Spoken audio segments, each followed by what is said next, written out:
We're going to do something different today. Yesterday, the Oklahoma Real Estate Commission had their quarterly meeting, and there was a guy that stood up at the beginning. He's an attorney, not a real estate agent, who was selling his personal house, and the transaction went completely off the rails. It ended up in court. It went all the way up to the state Supreme Court and back down and back again. It's been kind of crazy. And so I listened to what he said, and I've looked at some of the court documents, and I wanted to unpack this for you because there's some important stuff that's going on in this transaction. I feel bad for him. It's a complete mess, but certainly there's some stuff that we can take from this that is instructive. So what I'm going to do is I'm going to play this. He talks kind of slow, so I've sped it up just a little bit. And so I'm going to play a little bit of this. I'll pause it, and then I will comment on kind of what's going on. So let's take a look at this, see what's happening. On August 12th, they inspected the property. And as you know, under your contract at 7C2, it says they have a choice. The buyers have a choice to make. They can either cancel the contract or they can waive the right to cancel the contract. Right. So the first thing he gets into, right, they enter into a contract, and let me pop over here to the contract real quick. They're using the standard OREC contract. And of course, we've got 10 days to do inspections. And once that is done, we get down here to 7C2. And our first option is that the buyer can terminate the contract, right? And the second option is the buyer can ask for a TRR. And now he makes a point here that when we select to submit a TRR, it says that the buyer waives their right to cancel, right? So once you submit that TRR, it says the buyer waives their right to cancel. Now we're going to come back to that, but I wanted to at least pause and just sort of highlight where we're at right now talking about this. We know they're in if they submit to me a TRR form. We know that they're out if they give me a notice of cancellation. On August 15th, we received from their realtor a TRR form. On it, we had made a separate agreement that they wanted my washer, dryer, and refrigerator appliances. They wanted a purchase price reduction. They wanted a change of the closing date. And they wanted to modify the post-closing occupancy agreement that we also already signed. All of these terms, without exception, were already agreed under other paragraphs of the contract. Okay, I want to pause here again. And where he's going with this is that in our contract, when we ask for repairs, they've asked for things like changes in the purchase price, changes in a post-occupancy agreement, changes in other stuff that really aren't intended to be part of a TRR.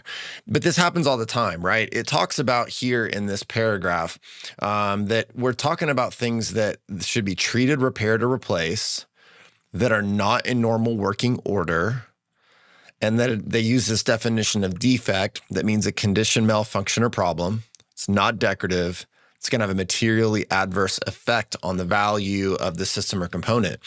And this is a frequent problem that we run into, right? People are asking for stuff in TRRs that aren't really what you would imagine being a TRR item. And this is a key component of this case, because one of the things he's saying when we get a little bit more into this is that if you're asking for things that aren't TRR items, then he as the seller should basically be able to disregard them because they aren't permitted to be asked for in the contract.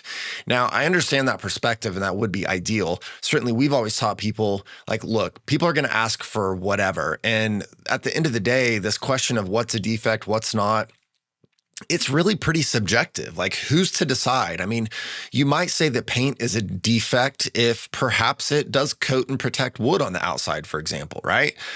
Others might say it's paint, that's purely cosmetic, but certainly it does perform some, protective function.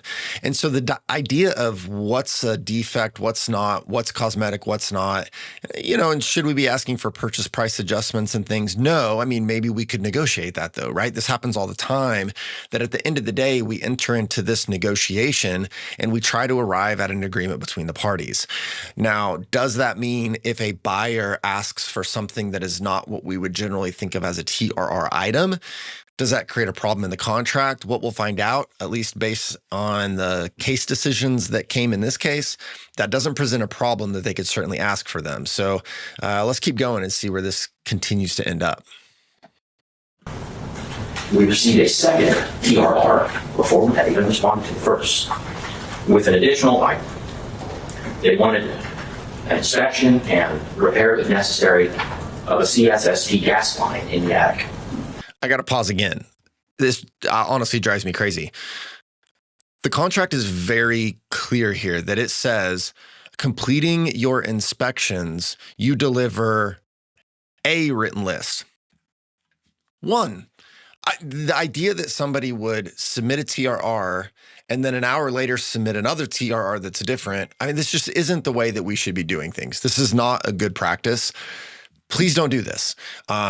Do it the correct way where we complete all inspections, we come up with one complete list, and based on that, we submit a TRR.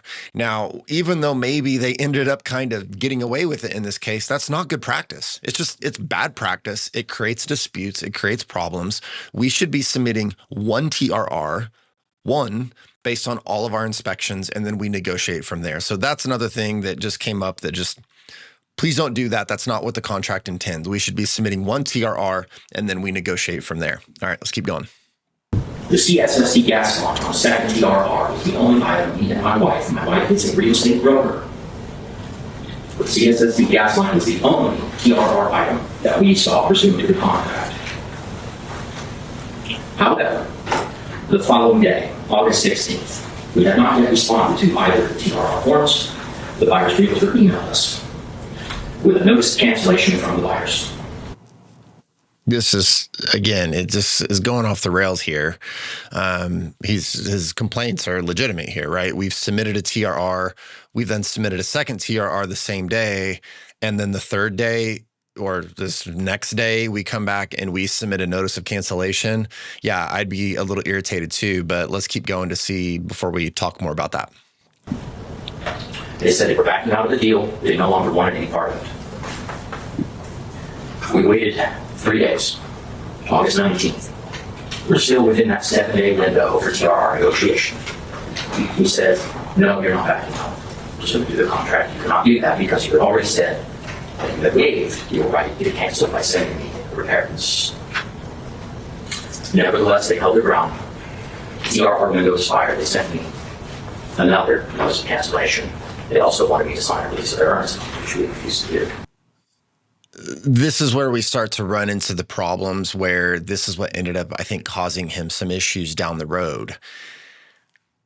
We've got a TRR submitted, a second one the same day. The next day, we have a notice of cancellation that is submitted. And he is right that the contract says in that circumstance that the buyer waives their right to cancel by submitting a TRR. But then he said we waited 3 days. And then after the passage of time, the negotiation period ended. And he hasn't gotten to it yet, but he did say he does, what does end up happening in this case is that they take the TRR, they strike out the stuff that they say are not TRR items. And they note on there, not a TRR item, not a TRR item. And then they sign the TRR and send it back to the buyer. And I think the idea here was that, well, we're going to accept your TRR with the one item that is actually a TRR item. We're just going to remove the other items because they're not eligible. Thus, we now have an agreement on the TRR. You asked for 5 things, only one is actually a TRR item. We'll agree to that, and we just struck the other things.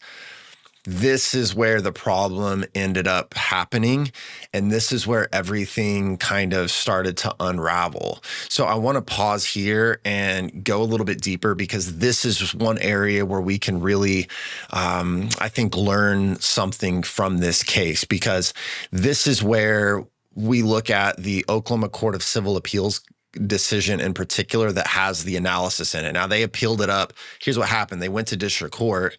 The district court judge ruled against them. They appealed up to the Court of Civil Appeals. The Court of Civil Appeals ruled against them.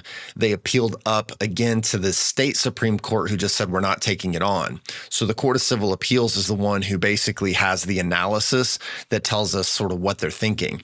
So here's what the Court of Civil Appeals looked at. It said it has 2 key questions here. First, is the buyer permitted to revoke their TRR and then cancel the contract, right? So when I submit my TRR, can I withdraw that and then go back and submit a notice of cancellation? The second question is even if they can't do that, did the contract terminate on its own terms because they didn't have a written TRR, a written agreement on it before the end of that 7-day negotiation period? Here's the crazy thing that happened. The Court of Civil Appeals didn't even really address that first question. They did in a secondary opinion that's part of it. So I'll tell you what they said, but they really made their decision based on only that second question. Okay, so remember, here's what happened. First of all, they submit a TRR, and then the seller does eventually, yes, they submit a second TRR. Yes, they submit a notice of cancellation, but at some point the seller submits a revised TRR. Now, the seller's position was that we just struck out items that aren't TRR items. So, it doesn't count for anything. We accepted the one thing that is a TRR item. But the Court of Civil Appeals looked at this and said, even though these things may not be TRR items as described in that paragraph, they don't see anything in the contract that prohibits a buyer from asking for them. And certainly the seller could agree to them if they want to. So really what the Court of Civil Appeals said is you can kind of ask for whatever the heck you want on a TRR is kind of the way it reads, because it doesn't have to be limited to things that would objectively be considered TRR items. So when the buyer asked for these 5 things, although 4 of them may not, and I don't know if it's 5 or however many, but if it was 5 things and 4 of them were not TRR items as defined in the contract, doesn't really matter. When you struck those out and sent it back, you've basically countered their TRR. That means when we didn't have a written agreement on that, then by the end of that 7-day period, the contract busts, right? Because if we look back at the contract, we know that here we've got our 7-day period to negotiate. And if a written agreement is not reached, then the earnest money goes back to the buyer and the contract terminates. This is where we have a real problem for this seller, is that their position was you can't ask for those things, so they don't count. Whereas the Court of Civil Appeals is now saying they can really ask for whatever they want because the contract doesn't say anything happens if they do. There's no prohibition. There's no restriction. It doesn't call it a breach of contract. It just isn't really the idea, but it's not prohibited. Okay. So that's where the major problem is here. Now, I want to kind of go back to that first question, because if you recall here, that first question was if the buyer submits a TRR, the contract does say they waive their right to terminate the contract. Okay. The concurring opinion in this case actually looked at that question, sort of. They don't actually answer that specific question, but instead what they do is they say, here's where you went wrong, that you basically waived the right to consider it breached. Because what they said here was, you kind of unpack this, and I'm just going to try to simplify this thing here, is what they really said is that if it was a breach of contract, you should have at that moment done something about it and said that it was a breach. Instead, what you did is you waited a few days and then you sent them a response to their original TRR to try to keep them in the contract. So basically what you did is, instead of saying immediately, nope, you just breached the contract, I want your earnest money, whatever. Instead, what you did is you sort of waived that because you waited and then you sent them a response to their TRR. And so when you did that, you failed to actually consider it in breach. So you've lost that right now. And then they went on to say, look, you didn't even do anything about it until however long later, a month or whatever later, the buyer sues you and then you sued them back. That's the first time that you really did anything to try to treat it as breach of contract. So they're basically saying your claim for a breach of contract is without merit because you didn't exercise that right on time. Now, does that mean then it could have been a breach at that time? I think the answer is yes, because I think the contract is pretty darn clear here that it says that the buyer waives their right to cancel when they submit a TRR.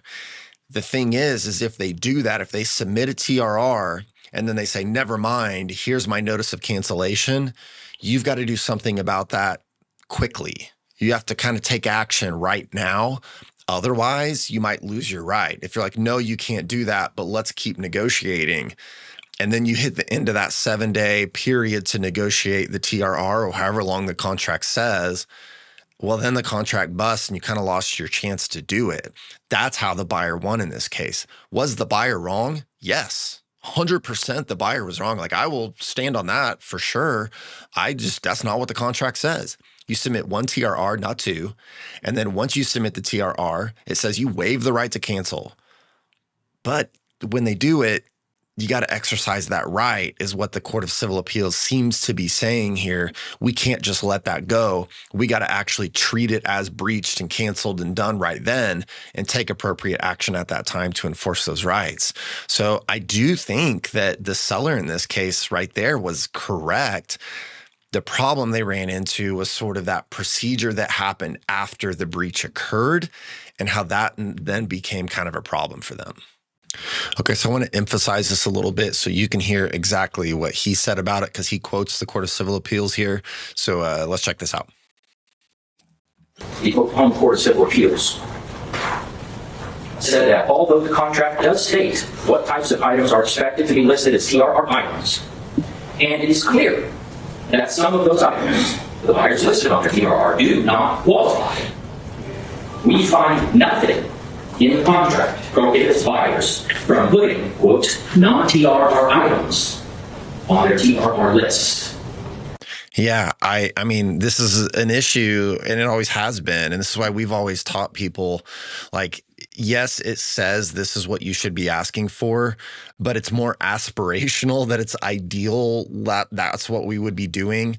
But it's really like there's no teeth to it. There's no real way to enforce it. So that's kind of always been the way we've taught that is, look, at the end of the day, you just got to negotiate it. I mean, it's not great. We don't like that. It should be like legitimate defects, but again, what are you going to do about it? The contract doesn't do a what if, although it says this is what it should be. There's no, and here's what happens if you don't do that. And again, the idea of defect or otherwise, it's so subjective that I think that would be really problematic in some ways, because then we would be having disputes about, well, I'm going to say you breached the contract because you asked for paint. And they're saying, well, no, it's actually a defect. It's not just cosmetic. You know, that's really tricky.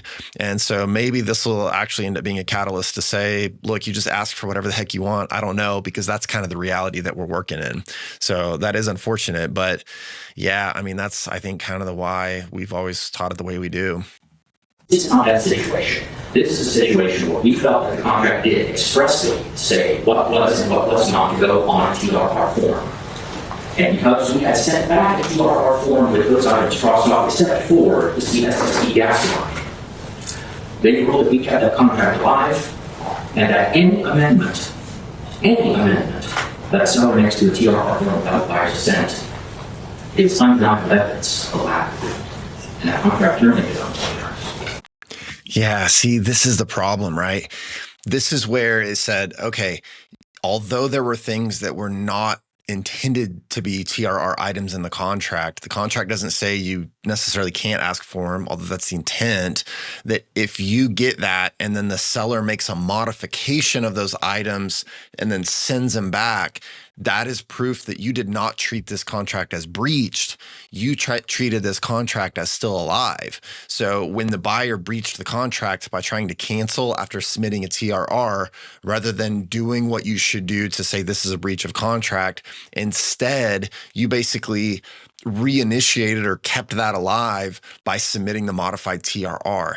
That's ultimately, that action right there is what the Court of Civil Appeals and the district court looked at to rule against the seller. And that is unfortunate because, you know, at the end of the day, I don't think the buyer did it right. It sure doesn't sound like they did what they were supposed to, but the seller accidentally made a little bit of what ended up being a mistake here, not even knowing it, trying to actually keep things together. And it kind of ended up biting him here a little bit, which is really unfortunate. Now, there's some other stuff that this gentleman goes into that are certainly some interesting issues, but I don't want to get too much into too many different issues in today's video. So take this final lesson in summary here, okay? If you're on the buyer side, that buyer really needs to make a decision. Are they going to submit a TRR or are they going to cancel? And if they're going to submit a TRR, they need to submit one TRR, right? And if they're going to cancel, they need to cancel. It's absolutely crystal clear that I say crystal clear, I mean, it's clear to me that it says the buyer waives their right to cancel when they submit a TRR. I don't think the contract permits them to withdraw their TRR and then go back and cancel. I think it's one or the other. And when you pick it, you go down that road and you can't get out of it. But then on the flip side, if you're on the seller side and the buyer does do something incorrect, like in this scenario, the key here is not to let a breach of contract go and continue to try to do things as if the contract is still in effect. That's what got this seller in a real pickle at the end of the day, is that they didn't stop and say, you're in breach of contract. I'm exercising my rights under paragraph 16 to say you're in breach of contract. I'm going after your earnest money. We're done here, right? That's the real issue here, is that they manifested some things, like they did things that manifested an intent that the contract was not actually canceled. And that's what the court looked at. So again, there's other issues at play here, but those are the lessons that we need to take from here. On the buyer side, do it the right way. I mean, goodness gracious, because they didn't. And that's what actually led us down this bad path, unfortunately. But because of then the seller's actions afterwards, that ended up sort of switching the problem from the buyer side to the seller side. And, again, the contract isn't always perfect. It's not always crystal clear. And I hate that this happened, because I do think that the seller was trying to do the right thing. And I do think the buyer did things the wrong way. But sometimes bad facts result in bad results. And that's what we had here. And one of the things I want to just finally say is slow down. We get in such a hurry. We have so many problems that result because we're in such a hurry. Stop for a minute, figure out what we need to do from here, get the advice that you need, go to your broker, hire an attorney, do whatever needs to happen. But at some point, we got to make sure we stop, slow down, and see what the potential results of our actions are.